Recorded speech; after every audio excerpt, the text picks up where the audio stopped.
ไม่เอาโอ้ครับห้ามมือแปะเฮ้ย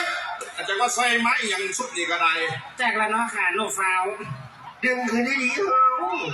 ทำไมยักเข้าใกล้ๆกันเรื่องงูที่ไม่มีพิษงูเขียว ทางมันนี่ไงงูเขาอีกเอาจังไหนเอาห้างเข้าไปเห็นยังมันคือบ่หางไปน้ำกัน ยิบปอบนี่ก็ได้เอาหางมึงไปคว้าเอาไม่บอกทำไมเรื่องงูที่ไม่มีพิษงูลอกเสียงูสิงงูลีโอโอ้ยกับกูกับมึงก็ไม่แย่นี่อย่างไรงูลีโอหนูมีดอกเมื่อหากินงานไอ้หัวเสียดนี้ว่าเป็นจริงจงงูที่ดุร้ายงูจงอางค่ะ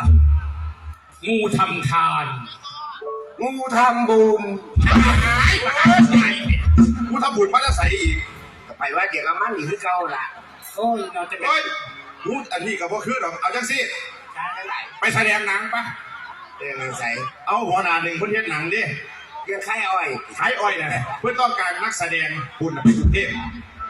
ไปบ้างคือเหลือแล้วขี่รถใส่เอามาไปรถไฟเหรอคือมาไปรถพ่อฮะไปรถพ่อกันเลยครับรถพ่อเจ้าที่พ่อขั้นไหนขอขี่ขั้นนั้นโอ้ยวันรถพ่อจะมาสะดวกจะเป็นทวงมันเอาวันนี้เป็นหรอเอากระเทยแถวบ้านคุณแบบไฟ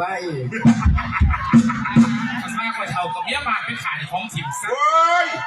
จังว่าครับเดี๋ยวมากูถามไปอีปอบมึงเอาไม่อย่างกูให้แกสี่มึงหันไก่ยิมดูตีกระสียิมตัวถามเดี๋ยวมึงจะวายมึงกินข้าวคือกินหัวอาหารปลาดูกระสีกินข้าวคือเจ้าเหลือตัววาย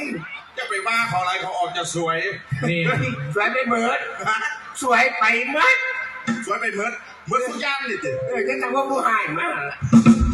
นี่กับผู้ให้ว่าปรึกษาไปนี่ละอันมัตใส่ละเธอลามัตเลย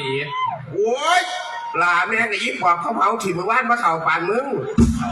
เห็นบอเพิ่นว่าให้นะว่ากูปาจัดเห็ดเนาะลืมเดี๋ยวเห็น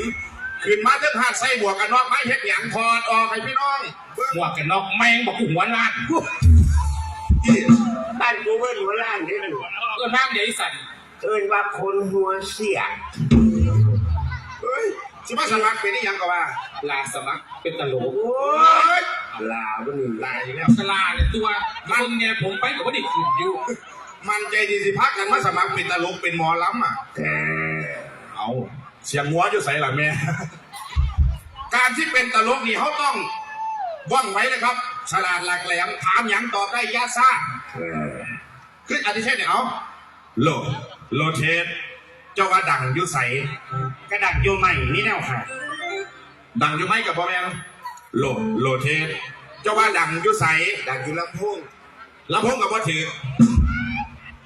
โลเทสเจ้าว่าดังอยู่ใสดังอยู่ทั้งปากคนหัวล้านเลยว่าสลาดแท้เองนะหัวเสีย